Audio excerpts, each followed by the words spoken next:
नमस्कार, मैं हूं मनोज वर्मा और आप देख रहे हैं अटेंशन। भाजपा इसी साल के अंत में होने वाले विधानसभा चुनाव के लिए अलग अलग मोर्चों पर काम कर रही है। एक तरफ जनता के बीच पकड़ बनाने के लिए सभी बूथों तक सरकारी योजनाओं को पहुंचा रही है, तो दूसरी तरफ इस चुनाव में टिकट वितरण के लिए फार्मूला भी तैयार कर रही है। इस बार टिकट वितरण का मुख्य आधार फीडबैक और सर्वे को बनाया गया है। हालांकि पिछले चुनाव में भी इस पर काम किया गया था, लेकिन इस बार इसको और ज़मीनी स्तर तक नीचे ले जाने की तैयारी है। हालांकि ज़मीनी स्तर के कार्यकर्ता से लेकर शीर्ष पदाधिकारियों तक भी फीडबैक लिया जा रहा है। सर्वे भी शुरू हो गए और इसके बाद जिन्हें टिकट मिलेंगे उन्हें 51% वोट की गारंटी देनी होगी। 51% वोट का मतलब है कि उसकी जीत सुनिश्चित है। और जिनका टिकट कटेंगे उन्हें जनता के बीच कहना होगा कि वो अपनी मर्जी से मैदान छोड़ रहे हैं, यानी यहाँ गुजरात फार्मूला लागू हो सकता है। तो जाहिर है कि यह कवायद चुनाव के पहले बगावत रोकने और संगठन को एकजुट रखने के लिए की जा रही है। लेकिन इसमें सबसे अहम बिंदु टिकट वितरण है, जिसके मापदंड अब लगातार कठोर होते जा रहे हैं। तो क्या भाजपा इन कठोर शर्तों को चुनाव तक कायम रख सकेगी और भाजपा के क्राइटेरिया को भाजपा के नेता कितना स्वीकार करेंगे, ये जानेंगे। लेकिन पहले देखिए ये रिपोर्ट।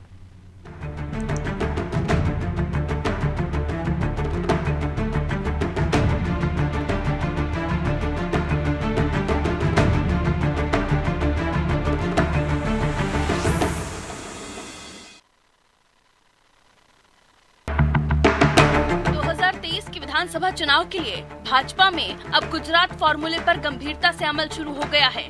भाजपा के पास मार्च माह के अंतिम सप्ताह तक फीडबैक आने वाला है। इसके बाद विधायकों और मंत्रियों का रिपोर्ट कार्ड तैयार होगा।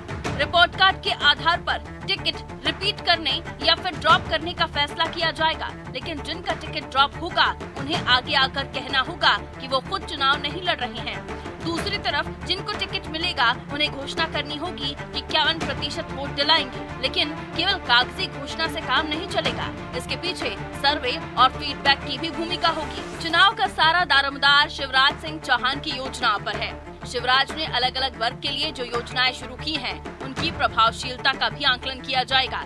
जमीनी फीडबैक के साथ साथ सिर्फ पदाधिकारियों का फीडबैक भी चुनाव में टिकट के निर्णय को प्रभावित करेगा। उधर भारतीय जनता पार्टी के प्रदेश मंत्री रजनीश अग्रवाल का कहना है कि हर राज्य की तासीर और परिस्थितियां अलग होती हैं, उसी आधार पर निर्णय लिए जाते हैं।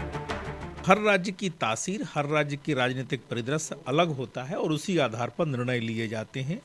भारतीय जनता पार्टी मध्य प्रदेश ने तय किया है कि मध्य प्रदेश में भाजपा का वोट शेयर 51% से अधिक होगा। पिछले लोकसभा चुनाव में हम 56% वोट लिए थे और नगरीय निकाय चुनाव में भी हमने 50% से ऊपर कुल मिलाकर वोट लिया है। तो स्वाभाविक है ये लक्ष्य हम प्राप्त करेंगे।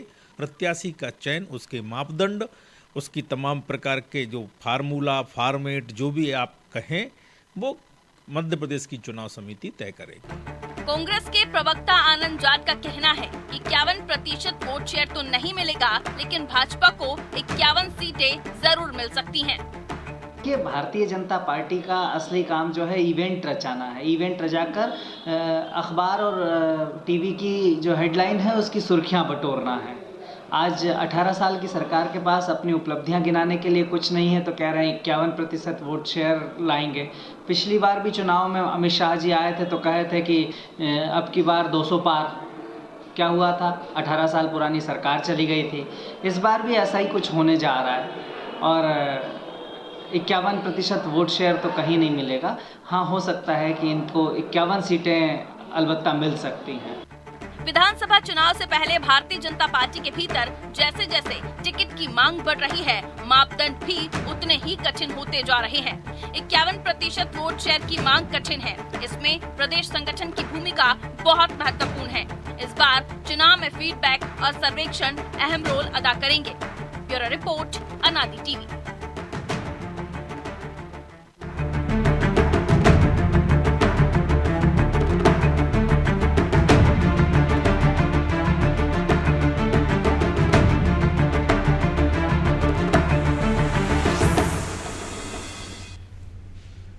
तो जाहिर सी बात है, ये फार्मूला किसी के लिए फांस बनेगा और किसी के लिए फंदा, और किसी के लिए फ़ायदेमंद भी हो सकता है। तो इसी को समझेंगे। वरिष्ठ पत्रकार सुरेश शर्मा जी हमारे साथ जुड़ गए और हमारे सहयोगी ब्रजेश चौकसे के साथ। बहुत स्वागत है शर्मा जी आपका अनादि टीवी पर। और चुनावी बेला जब जब आती है तो हर बार नए नए चुनावी फंडों की बात होती है, नए नए फार्मूलों की बात होती है। अब 51% का भी है, तो वो तो हर कैंडिडेट कोई कहता ही नहीं है कि मैं कोई चुनाव हारूंगा, वो तो हमेशा ही कहता है कि मैं चुनाव जीतूंगा। तो कल को आप और हम भी कहते हैं कि 51% वोट शेयर ले आएंगे, तो क्या टिकट के दावेदार हो सकते हैं? देखिए मनोज जी, ये टारगेट होते हैं। अब वो पिछली बार 200 पार कहा था, तो टारगेट तो हमेशा बड़ा ही लिया जाता है। और जैसा अभी रजनीश जी ने आपके चैनल पर बताया है कि लोकसभा में 56% रहे और 50% से ज़्यादा जो है वो निकाय चुनाव में रहे, तो मुझे लगता है ये 51% जिस विधानसभा क्षेत्र में मतदान होगा उसका 51% लिया जाए, ताकि अन्य जो लड़ रहे हैं चुनाव उनके आधार पर चुनाव जीता जा सके। तो ये टारगेट लेकर के चलेंगे, तभी जा करके फिर से सत्ता प्राप्ति होगी। क्योंकि इतने साल के बाद एंटी इनकम्बेंसी स्वाभाविक रहती है, वो अपने आप बनती है। कई बार क्या होता है कि हमारे बहुत अच्छे संबंध होते हैं, पर लेकिन उसके बावजूद भी व्यवहार का हमें टीस हो जाती है। फिर हम जो वोट देने वाले लोग जो ढुलमुल नीति वाले हैं, वो लोग जो है इधर उधर बदल जाते हैं, कई बार लालच में, कई बार झांसे में। जैसे किसानों के कर्ज माफी के झांसे में आकर के लोगों ने वोट दे दिया था। तो इस प्रकार के झांसे तो दिए ही जाएंगे और दोनों पक्ष से दिए जाएंगे। मैं नहीं कह रहा हूं कि कांग्रेस देगी या भाजपा नहीं देगी, तो दोनों तरफ से दिए जाते हैं। तो जो ढुलमुल लोग हैं वो झांसे में किसके आ जाएंगे, किसकी बातों को मान लेंगे, किसकी बातों पर विश्वास कर लेंगे, ऐसा सोच करके सभी अपनी अपनी बातें करते हैं। लेकिन ये संगठन का एक बड़ा जो तरीका है जिसमें ये कहा जा रहा है कि हम 51% वोट लेने का टारगेट लेके जा रहे हैं। गुजरात में बड़ी संख्या में वोट मिले ही, और अपेक्षा से ज़्यादा मिले, तो और सीटें भी अपेक्षा से ज्यादा आई। और यहाँ भी आप देख रहे हैं आम आदमी पार्टी, आम आदमी पार्टी एक बड़ा फैक्टर थी। यहाँ आपको लग रहा है मध्य प्रदेश में उसकी उतनी प्रभावी उपस्थिति हो सकती है? नहीं, मुझे लगता है कि जो नाराज वोटर है या जिसको टिकट नहीं मिलेगी, वो नाराज प्रत्याशी है, तो वो कहीं न कहीं आकर के गतिविधियों में आएगा ही। भाजपा की तरफ से टिकट नहीं मिलेगी, वो आम आदमी से टिकट मांग सकता है, जिस प्रकार कुशवारिया जी ने 2 जगह से लड़के 2 लोगों को हरा दिया था। तो इस प्रकार की हार जीत की परिस्थितियां तो बनेंगी, तब 51% की मांग हमारी समझ में आती है कि इस तरह की योजना जो है वो फलीभूत होगी जब आपका ही व्यक्ति बागी होगा। और ये आपकी बात से मैं 100% जो है सहमति देता हूं, जब आपने अपने पैकेज में कहा है कि प्रत्याशी चयन ही महत्वपूर्ण पक्ष है। क्योंकि यदि नेताओं ने पट्टेबाजी की तो बोसगिरी नहीं रहेगी, ये मान के चलना पड़ेगा। जिसकी की एक बड़ी संभावना है, जिसकी की बड़ी संभावना है कि आपने पट्टों को जो आगे ला करके कि वो तू जीत जाएगा, तेरे कंधे पे मेरा हाथ है और कुत्ते की पूंछ पर ये बंधा हुआ है, मुझे नहीं लगता कि इस बार के चुनाव में ऐसा होगा। और ये बात सही है कि आने वाले समय में जो मैं देख रहा हूं और मैंने क्षेत्रों में जो संपर्क करता हूं, मुझे ये लगता है कि जितना कठिन चुनाव ये होगा उतना ही आसान परिणाम आएगा इसका। आप मेरे इन शब्दों को आज नोट कर लीजिए, ये चुनाव बहुत कठिन है। क्योंकि कठिन इसलिए है क्योंकि एक दूसरे पर विश्वास नहीं है। कांग्रेस का भाजपा पर विश्वास नहीं है, कांग्रेस का कांग्रेस वाले पर विश्वास नहीं है, भाजपा का ये डर बड़ा हुआ है कमलनाथ आ गए और अपने पड़ोसी की तरफ ध्यान नहीं है, तो उसकी उस पर विश्वास नहीं है। तो ये जो आपसी अविश्वास और राजनीतिक प्रतिस्पर्धा में कौन आगे निकल रहा है, प्रतिद्वंदी कितना पावरफुल है, ये अविश्वास, ये दोनों चीजें जो है घातक होंगी। और इसमें जरा सी चूक, मैं फिर ये कह रहा हूं कि चुनाव का परिणाम जो है वो बहुत आसान होगा, बहुत उत्साहित करने वाला होगा। क्योंकि मध्य प्रदेश ने हंग असेंबली के माध्यम से राजनीतिक अस्थिरता को देखा है। पहले कांग्रेस की सरकारें बना करती थी, स्पष्ट बहुमत से मिला करती थी, अच्छी सरकारें चलती थी। भाजपा ने 18-20 बरस की सरकार चलाई, अच्छी सरकार चलाई। यदि केंद्र ने नहीं गिराई कोई सरकार, तो हमारे यहाँ ऐसी स्थिति नहीं, राष्ट्रपति शासन से ही सरकारें गिरी हैं। लेकिन जो सरकार बहुमत से दी गई, वो सरकार ने अपना कार्यकाल पूरा किया है। तो इसलिए आने वाले समय में इस जनता दोबारा मध्य प्रदेश की ऐसी भूल नहीं करने वाली है कि वो हंग असेंबली देगी, और हो सकता है कि मध्य प्रदेश बहुत बड़ा कोई चमत्कार करके दिखा। बिल्कुल। तो ब्रजेश जी, चमत्कार को नमस्कार हम देखते रहे, लेकिन एक और इसमें एक चीज़ है कि फीडबैक है, सर्वे सब कुछ है, लेकिन कल को कोई फला दूसरी पार्टी का नेता आ जाता है और उसको टिकट दे दिया जाता है, उसका क्राइटेरिया भी तय करना पड़ेगा। क्योंकि जो ज़मीनी कार्यकर्ता है, जिससे आप फीडबैक भी ले रहे हो, जिसके बारे में आप उससे गारंटी भी ले रहे हो कि 51% वोट शेयर आपसे चाहिए जब आपको टिकट मिलेगा, तो ऐसे जो आयातित और पैराशूट वाले हैं, उनके लिए पार्टी क्या करे? देखिए मनोज जी, आयातित और पैराशूट वालों को वहीं संभावना दिखेंगी जब आपका अपना उम्मीदवार या आपका जो प्रत्याशी बनने वाला आपका जो व्यक्ति है वो कमजोर दिख रहा हो उसकी तुलना में। 51% तो जो शर्मा जी ने बताया है कि उसका एक फार्मूला है विधानसभा में हासिल करना चाहिए और हर कोई दावा कर सकता है, लेकिन उनमें भी देखा जाएगा ना कौन बेहतर उम्मीदवार है। यदि जो कहा है कि पिछली बार जिस तरह से कुछ गलतियां हो गई थी टिकट निर्धारण में तो उसका खामियाजा भुगता है, तो मुझे नहीं लगता है कि इस बार कोई पट्टावाद चलेगा, चाहे वो कांग्रेस में भी नहीं चलेगा और बीजेपी में भी नहीं चलेगा मनोज जी। तो आप यदि देखेंगे कि सबसे बेहतर कौन है उम्मीदवार, उस पर फोकस किया जाएगा ईमानदारी से, तो निश्चित तौर पर इस बार चुनाव तो दिलचस्प आपकी होने बात वाले। सुन के तो जितने चेले चपाटे नेताओं के वो तो बड़े निराश हो जाएंगे कि पट्टावाद नहीं चलेगा। देखिए मनोज जी, क्योंकि जो परिस्थितियां थी, जिस तरह से कांटे का मुकाबला देखा जा रहा है, यदि आपने पट्टावाद चलाया तो निश्चित तौर पर आप सरकार से हाथ धो सकते हैं। ये परिस्थितियां जो हैं, जो आप भुगत चुके हैं पिछली बार, यदि गलतियों से सबक नहीं लेंगे तो कुछ जरूरी नहीं है कि आप फिर सत्ता में बरकरार, यदि ओवर कॉन्फिडेंस में रहेंगे आप पिछली बार की तरह, तो आप देखिएगा आपने खो दिया था। और जिस तरह से किस तरह के नतीजे आए थे, न पूर्ण बहुमत कांग्रेस को मिला था, ना आप बीजेपी सत्ता में आ पाई थी, तो आपने यदि कुछ निर्णय सही लिए, कांग्रेस पूरी तरह जीती थी ना बीजेपी पूरी तरह हारी। तो आप देखिए कि जब दोनों ही दलों को पता है कि उनकी कुछ गलतियों से ये परिणाम आए थे, दोनों ही मान रहे हैं, कमलनाथ जी भी मान रहे हैं कि यदि कुछ और अच्छे उनने बेहतर किया होता तो हो सकता था नतीजे और अच्छे आते। यदि बिंद से उनको निराशा हुई है तो क्यों हुई है। यदि यही बात हम देखें कि शिवराज सिंह जी और जो मौजूदा अध्यक्ष थे तत्कालीन, तब यदि उनको भी एहसास होगा, पार्टी को भी एहसास होगा कि कहाँ गलतियाँ की थी, चाहे विदिशा से लेकर तमाम जगह की हम बात करें, चाहे बैतूल से लेकर, आप देखिए कुछ गलतियां आपने टिकट निर्धारण में की थी। नहीं तो ये सीटें जब जिनके जो कह रहे थे ना शर्मा जी, यहाँ आज भी कहा जाता है 46 साल बाद विदिशा हारे थे, कहा जाता है कि कुत्ते की पूंछ पे आप बांध के छोड़ दीजिए।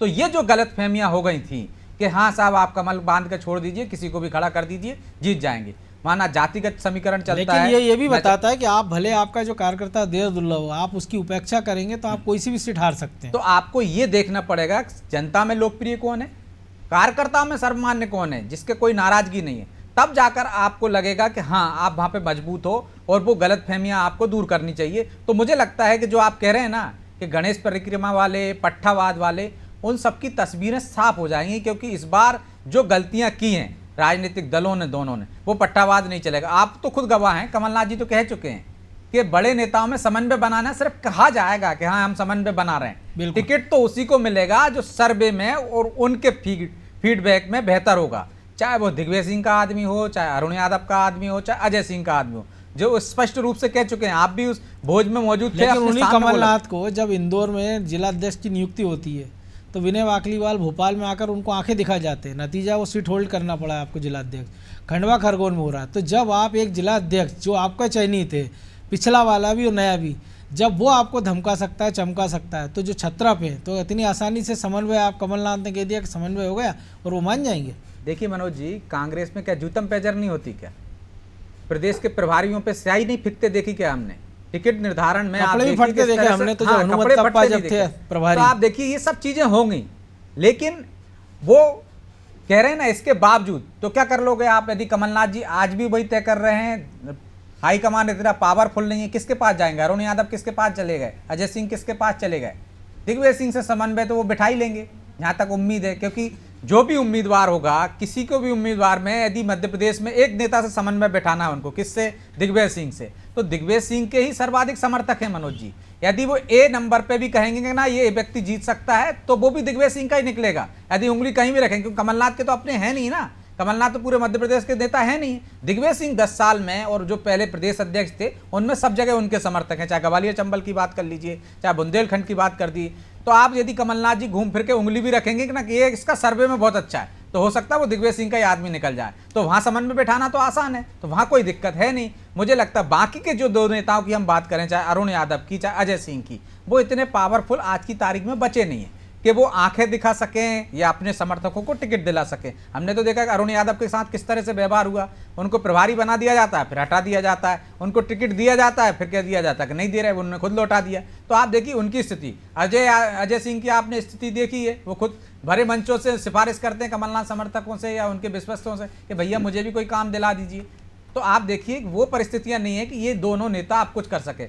बाकी के नेताओं में कुछ ऐसा इतना बड़ा कोई छतरा बचा नहीं है सिंधिया जी के बाहर होने के बाद। दो नेता हैं, दोनों की मिलीजुली कुश्ती चलेगी, तो मुझे लगता नहीं है कि वहां कोई परिस्थिति हो। बिल्कुल। रही बात बीजेपी की, बीजेपी में ये झगड़े होने की संभावना है, क्योंकि सिंधिया जी के आने से, सिंधिया जी तो शर्मा जी समर्थकों बिल्कुल को- जो आप कह रहे हैं पट्टावाद की, लेकिन आप क्या मान के चले कि अगर मालवा के टिकट बटेंगे तो भाई ताई को नज़रअंदाज किया जा सकता है? या ग्वालियर चंबल की बात करें कि नरेंद्र सिंह तोमर, ज्योतिरादित्य सिंधिया, नरोत्तम मिश्रा या तमाम सारे जो नेता हैं, इनका अपना एक फीडबैक नहीं होगा या ये सिफारिश नहीं करेंगे तो किसी को दरकिनार किया जा सकता है।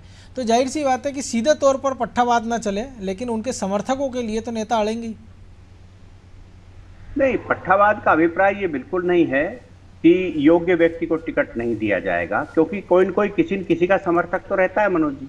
तो ऐसी स्थिति में ये बिल्कुल फैक्ट रहेगा कि समर्थकों को ही टिकट मिलेगी, एक बात तो। बिल्कुल। दूसरी बात ये है कि जैसे मान लो आज आप एग्जाम्पल के लिए लीजिए कि कांग्रेस से सिंधिया समर्थक 23-24 लोग आए थे, तो आप ये विचार करेंगे कि 24 की 24 को टिकट मिल जाएगी, ये कैसे संभव है? बिल्कुल। यदि मान लो आप जो है दीपक जोशी को की अनदेखी करके और जो है मनोज यहाँ चावला, हाँ जो भी है मनोज जी, तो मनोज जी को क्या टिकट दे सकते हैं आप? तो ये जो परिस्थितियां हैं ये तो आपको ये मंथन चीज तो हमको करना- दमोह में, सांची में, सुर्खी हाँ। में, ग्वालियर नहीं, में, सांची में तो चल जाएगा, क्योंकि सुर्खी सांची में भी चल जाएगा, क्योंकि शेजवार- सुर्खी में कोई विकल्प नहीं है। तुर्की में भी कोई बड़ा विकल्प नहीं है, सांची में भी चल जाएगा, क्योंकि शेजवार युग खत्म हो गया, उन्होंने अपने बेटे को आगे बढ़ाया था। तो यहाँ वंशवाद की कोई स्थिति नहीं लगती, मुझे नहीं लगता कि इस तरह से बेटों के नाम पर जो है प्रभावशाली 65,000 वोटों से जीतने वाले को आप हरा दोगे, क्योंकि ये तो पहले भी आने के मूड में थे, मुझे याद है अच्छे से, और दो बार जो है शेजवार को हरा चुके हैं ये। तो इस तरीके से नहीं, वहां की परिस्थितियां, क्योंकि शेजवार के प्रति बहुत नाराजगी है, मैं तो बरसों से इस सीट को जानता हूँ, रायसेन को, सांची को। तो इसलिए ये जो अपनी जगह है, लेकिन जहां जैसे ग्वालियर की सीट है, अब आपने जो है अनेकों, मैं क्या नाम लूंगा किसी का पर्टिकुलर, लेकिन अनेकों सीटें ऐसी हैं जिसके अंदर आपको शिवपुरी जिले की सीटें हैं, जो यहाँ की सीटें हैं, जो अब चेंज होंगी, स्वाभाविक चेंज होंगी, यदि नहीं चेंज होंगी तो हार जाएंगे। तो कोई भी, ना तो सिंधिया जी ये चाहेंगे कि हम हमारे जिद के कारण हार हो, ना शिवराज जी अभी ये चाहेंगे। पर एक मैं बहुत राजनीतिक बात एक मनोज जी आपके साथ साझा कर रहा हूं, कहना चाहता हूं मैं कि 2018 के चुनाव में जो ओवर सुपीरियरिटी थी नेताओं में, वो नहीं है अब। पहले ये था कि उंगली उठती थी तो लोग उस उंगली के सहारे चलते थे। मैंने अपने कॉलम में लिखा है कि अभी बीडी शर्मा से पहले के जितने अध्यक्ष हुए हैं, या तो शरणागत हुए हैं या समर्थक हुए हैं। आप उसको पॉइंट को नोट कर लीजिए, या तो शरणागत अध्यक्ष हुआ है या ये हुआ। बीडी शर्मा जी एक ऐसे अध्यक्ष हुए हैं जिनकी शिवराज जी से कोई नाराजगी, प्रतिस्पर्धा नहीं है, लेकिन संगठन अपने आप में खड़ा हुआ है, ये शिवराज जी भी मानते हैं और बीडी शर्मा ही मानते हैं। इस संगठन के शक्तिशाली होने का शिवराज जी के नेतृत्व को बड़ा लाभ मिलेगा, और केंद्रीय नेतृत्व भी ये चाहता है कि संगठन शक्तिशाली बने। तो इसलिए आप बिल्कुल जाहिर सी बात है, क्योंकि संगठन से सरकारें बनती है, सरकारों से संगठन नहीं चल पाता। नहीं, तीन बार के जो चुनाव हैं आपके, 2003 के बाद की, 2003 के बाद 2008 के चुनाव हुए, 2013 के चुनाव हुए, ये दोनों कोई संगठन के चुनाव नहीं थे। ये पुरानी बातों को इंडोर्स करने के और उमा जी के जो है बगावत के चुनाव थे। वो सहानुभूति स्वाभाविक स्वराज जी की प्रति गई थी। 2018 का मैंने अनेकों बार टीवी चैनलों पर बोला है कि 2008 का जो चुनाव था वो उमा जी के नाराज होने की प्रतिक्रिया में कार्यकर्ताओं ने जो है सरकार बनवाई थी। और 2013 में क्योंकि जो है चुनाव लड़ा था, 2013 की ये स्थिति थी, तो शिवराज जी के परफॉर्मेंस का चुनाव जो है 2018 था, जिसके अंदर आप पीछे रह गए, क्योंकि एक बार सहानुभूति का चुनाव था, एक बार नाराजगी के प्रतिशोध का चुनाव था। इसलिए ये दो चुनाव अलग हुए थे, उनको आप राजनीतिक रूप से अलग समीक्षा करिए। 2018 का चुनाव ऐसा था जो सरकार के विशिष्ट परफॉर्मेंस पर लड़ा गया था, और मेरा आकलन है कि 2018 के चुनाव में बीजेपी की सरकार 100% बनती यदि केवल किसान कर्ज माफी का नारा नहीं होता तो। और किसान कर्ज माफी के नारे की यदि ये काट ले लेते, और 15 जो टिकट इन्होंने गलत बांटे हैं पट्टावाद के कारण, जिस शब्द का मैं इस्तेमाल कर रहा हूं, उस पट्टावाद के कारण यदि ये टिकट 15 चेंज कर देते तो मैं दावे से कह सकता हूं कि सरकार में परिवर्तन नहीं आता। और आज मैं आपके सामने ये कह रहा हूं, आपके चैनल को साक्षी रखिए इस रिकॉर्ड को आप, कि यदि टिकट वितरण में सलीका बरत लिया गया और आज जो समन्वय है ये जिंदा रहा शिवराज जी के बीच में और बीडी शर्मा के बीच में, तो मैं दावे से कह सकता हूं कि उमा भारती के रिकॉर्ड के में जो है 2023 का चुनाव जाएगा। ये आप लिख लीजिए कागज पर। निश्चित तौर पर जो आपने शुरू में भी कहा था मनोज कि जी, चुनाव जनता बड़ा भरोसा कठिन है के- लेकिन परिणाम बड़े सरल। तो ब्रजेश जी, एक और चीज़ है ना, पट्टावाद की बात कर रहे हैं, टिकट वितरण, तो ये गलती तो हम देखा कांग्रेस भी दोहराती रही है। क्योंकि अगर 2018 की बात कर लें अगर हम, तो एक खतरा उन लोगों को देख भी चुके हैं जिस बार आप इशारा कर रहे हैं कि अगर किसी एक के छत्रप के पट्टे को इतने टिकट दे दिए जाएँ उसकी मर्जी के हिसाब से, तो वो अकेला आपकी सरकार गिरा सकता है। ज्योतिरादित्य सिंधिया एक बड़ा उदाहरण है इसके लिए। मनोज जी, मैंने वही कहा ना आपसे कि वहाँ भी पट्टावाद चलता था और वहाँ सर्वाधिक चलता था, लेकिन अब वहाँ परिस्थितियाँ बदल चुकी हैं। जिस तरह से आला कमान उनका कमज़ोर हुआ है, जिस तरह से कमलनाथ ने अपनी शक्ति दिखाई है, निश्चित तौर पर आप देखिए जिस तरह से कमलनाथ एकला चलो की राजनीति कर रहे हैं मध्य प्रदेश में, जो चाहते हैं डंके की चोट पर वो करते हैं, जिस पर कार्रवाई करना हो करते हैं, जिसको होल्ड करना हो। आप देखिए होल्ड करना भी वो एक तरह से लोगों को आंखें दिखाना ही है कि आपके कहने पर मैंने अध्यक्ष जरूर बना दिया था, लेकिन मैं जब चाहूँ हटा सकता हूँ, जब चाहे रोक सकता हूँ, दिल्ली से करवा सकता हूँ। तो आप देखिए कि कमलनाथ जी की एकलाई चलेगी। और मैं आपसे आज भी दावे के साथ कह सकता हूँ कि कांग्रेस में भी पट्टावाद पहली बार आपको देखने को मिलेगा कि वो उतना प्रभावी नहीं होगा, क्योंकि उनमें जो एक ललक है या एक जो तड़प दिख रही है 15 माह सत्ता के बाद जिस तरह से गई है, या तो कमलनाथ जी बिस्तर डोरिया उठा के चले जाएंगे, जिसको आम भाषा में कहते हैं कि शेर के मुंह में खून लग गया, या तो 2023 में वो उनके पास करो या मरो की स्थिति है कि यदि परिणाम उनके पक्ष में आते तो मध्य प्रदेश की सियासत करेंगे, नहीं तो ये उनका आखिरी दाव है। इसके बाद 2023 के बाद वो दिल्ली में सियासत करेंगे, वहीं तक सीमित हो जाएंगे मध्य प्रदेश, क्योंकि एक तो उम्र का पड़ाव उनके पास उतना बचा नहीं है कि वो उतना संघर्ष कर सके जितना अभी कर रहे हैं। और आप देखिए कि अभी इतना संघर्ष कर रहे हैं, इससे पहले भी जब वो अध्यक्ष बने थे उतना संघर्ष नहीं किया था उन्होंने 2018 में, जो आज करते दिख रहे हैं, आपको दौरे करते दिख रहे हैं और आप एक एक कार्यकर्ता से फीडबैक ले रहे हैं, जो सक्रियता बढ़ी है। और बाकी के जितने भी दिग्गज हैं, जो छत्रप कह सकते हैं हम इनको, जिनको दरकिनार करके कर रहे हैं, तो आप सोचिए कि कैसे चलेगा पट्टावाद। शर्मा जी कुछ कह रहे हैं जी। नहीं, मैं ये कहना चाहता हूं कि केवल कमलनाथ जो है वो कांग्रेस को जिता जाएंगे, ऐसी कल्पना मुझे नहीं लगता कि राजनीति में कोई बहुत बेहतर जो है समीक्षा है। क्योंकि इसका मतलब ये हो गया कि कुछ लोगों के द्वारा छोड़ा गया सुतंगा है, एक प्रकार का जो हवा में उछाल देते हैं ना सिक्का, वैसा सिक्का है। एक राजनीतिक पार्टी संगठन की दृष्टिकोण में 1 दर्जन से 2 दर्जन से आसपास लोगों को उतार रही है, क्षेत्र को छोटे छोटे हिस्सों में बांट करके काम कर रही है, और एक व्यक्ति खुद जाता है और मीडिया मैनिपुलेशन से वो ये कहता है मैं पूरा बदल डालूंगा। संभव है क्या राजनीति में? तो फिर कमलनाथ जी को दिल्ली में क्यों नहीं बैठाए, पूरे देश में बदल डालते। तो ऐसा नहीं बदला जा सकता मनोज जी।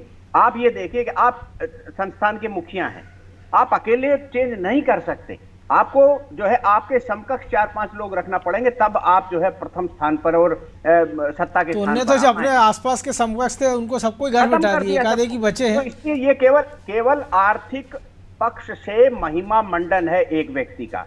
मुझे कतई नहीं लगता कि कमलनाथ जी का वो पैनापन है। मैं बार बार आपको कहता हूं वो बहुत श्रद्धेय है, मैं उनका बहुत सम्मान करता हूं, बहुत बड़े नेता हैं और मेरी टिप्पणी करने की औकात नहीं है, लेकिन मैं फिर कह रहा हूं कि काठ की हंडिया चढ़ चुकी है, अगली बार जल के नीचे उतरेगी।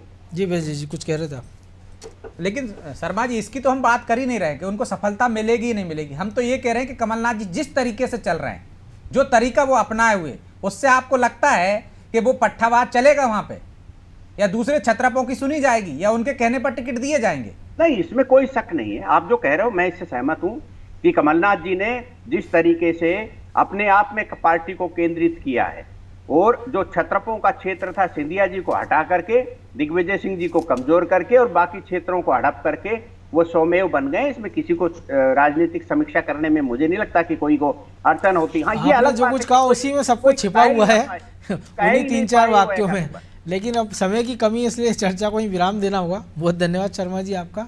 तो तो निश्चित तौर पर फार्मूले कई सारे हैं, फीडबैक है, सर्वे है, लोगों की राय है, प्रत्याशियों की अपनी वोट की ताकत है और आयातित और पैराशूट प्रत्याशी भी इसमें कई बड़ी संख्या में दावेदार होंगे, चाहे वो बीजेपी की तरफ से हो, कांग्रेस की तरफ से या आम आदमी पार्टी की तरफ से।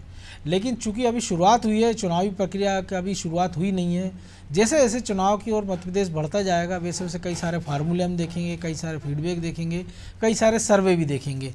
लेकिन अटेंशन में फ़िलहाल इतना ही, मुझे दीजिए इजाज़त और आप देखते रहिए अनादि टीवी। नमस्कार।